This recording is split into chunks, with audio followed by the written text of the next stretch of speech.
તો કાલથી અમારા ફોરેસ્ટ ગાર્ડના સાવજ જેવા ભાઈઓ અને બહેનોનું આપણે ફોરેસ્ટ ગાર્ડની શારીરિક કસોટીના ગ્રાઉન્ડની ટેસ્ટ આપવા જે મિત્રો 5 થી 8 તારીખ સુધીમાં જવાના છે, તો તમામ મિત્રો ફોરેસ્ટ ગ્રાઉન્ડ પાસ કરે એવી શુભકામના. અને તમે અને તમારા પરિવારનું સપનું પૂરું કરવાના તમારી પાસે એક મોકો છે. તો જે મિત્રો મારા 2 વર્ષથી 1.5 વર્ષથી તૈયારી કરતા હોય તો મિત્રો કોન્ફિડન્સ જાળવી રાખજો. હવે તમે તમારી રીતે આપણું બેસ્ટ આપવાનો પ્રયત્ન કરજો. આપણે મહેનત કરી છે તો સફળતા મળશે. અને થોડું ઘણું ઘટતું હોય તો અહીંયા કોન્ફિડન્સ રાખજો, ડરી ન જાતા મિત્રો.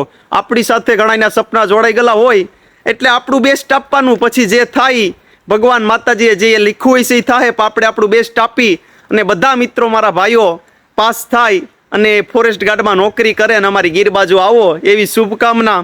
અને કાંઈ કારણોસર જો આપણે મહેનત કર્યા સિવાય પણ જો આપણે ટેસ્ટમાં ફેલ થાય તો મૂંઝાવાની જરૂર નથી, કોઈ ઉપાધિ કરવાની જરૂર નથી. કંઈ એક આપણી છેલ્લી પરીક્ષા નથી, સરકારી નોકરી જ છે તો જ થાય એવું કંઈ નથી. આપણે ગમે ત્યાં બીજે ગમે એ કરી લેવું, કારણ કે આપણે બધા હોશિયાર વિદ્યાર્થી છે. આપણે બધું તૈયારી કરી, આપણે બધા ઇતિહાસ બંધારણ બધું જાણીએ એટલે આપણે મહેનત કરી તેમ છતાં પણ ઘણીવાર આપણે કિસ્મત સાથ ન દે અને આપણે ગ્રાઉન્ડમાં કદાચ ફેલ થઈએ, હું થાવ કે તમે થાવામાં ગમે એનો વારો આવી જાય.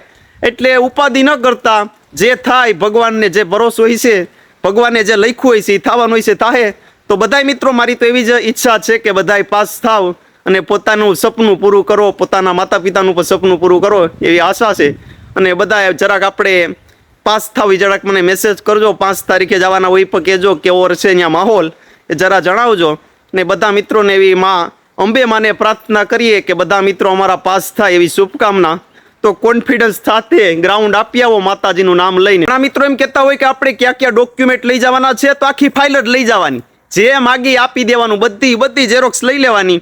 10માનું કંઈ તો 10માનું જે માગી કલ્યો તૈયાર જ છે, આપણે હાવ તૈયાર જ રાખવાનું, જે માગી દઈ જ દેવાનું. બીજું આપણે ના પાડવાની આવે આખી ફાઇલ ભેગી જ રાખવાની, થેલામાં નાખી જ લેવાની, એ જે કે આપી જ દેવાનું. એટલે બધા ડોક્યુમેન્ટ ભેગા રાખવા ને જે જોતું હોય લઈ લે, બરાબર ને?